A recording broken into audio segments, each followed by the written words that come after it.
You know, Ed, leaders are readers. Absolutely. I agree with you. And I want to thank you for getting me this book called The Advantage. It's a great book. I'm glad you like that. Yeah. Yeah. I thought it was fantastic. Fantastic book.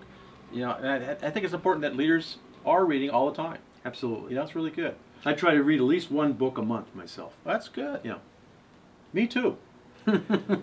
Hi everyone, my name is Bill Arman. I'm the head harvester from the West Coast. I'm Ed LaFlamme. I'm the head harvester from the East Coast. As I said a little earlier, we're talking about the book, The Advantage. And right down here it says, why organizational health trumps everything else in business. And it really does. This book really addresses your culture of your organization and its leadership and the alignment and how successful organizations, if they have good leadership and surrounded by the right people, they get in alignment, they can achieve great things. You know, great organizations have a real clear sense of purpose, and it talks about that in this book. They focus on their mission and their values. They have healthy dialogue. They chat it up pretty healthy. They don't attack the person, but they attack the situation, and they get things done. They really get things done. Absolutely. What'd you like about the book? I tell you, I've got to show you. There's a couple things in this book I've just got to bring out to you. By the way, there it is. And one is about just what Bill was just talking about, building trust. And it says that there's different kinds of trust. But what he's talking about is vulnerability-based trust.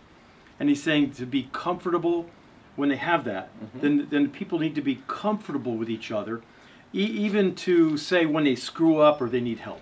Yeah. I thought that was fantastic. And another piece here, which is incredible, is a lot of clients call me up and they don't know how to hold their people accountable. So this talks about accountability. Fantastic. It says, to hold someone accountable is to care about them enough to risk having them blame you for pointing out their deficiencies. Wow. Awesome. That's Pretty an powerful. awesome book. You know, like another part of this, and you can see I was pretty busy when I was reading this. You know, we could tell by all the highlighting and all the dog-eared thing. That's when I get a lot out of a book. You know, he asks 6 questions. You know, why do we exist? What is our purpose? Why do we exist? Right. How do we behave with each other? How do we behave? That's kind of your value system. What do we do in simple terms? What's our business? What is it we're here to do?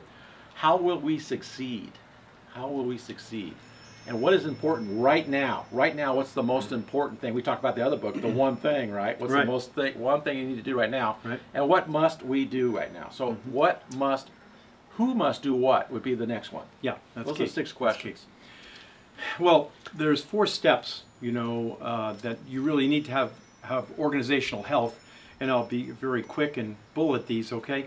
You really need to build a cohesive team. That's key. The second is you need to create clarity in the organization, then reinforce the clarity, and over-communicate the clarity, okay? So this is really a great read. I would suggest that you get this book. Matter of fact, what do you think, Bill?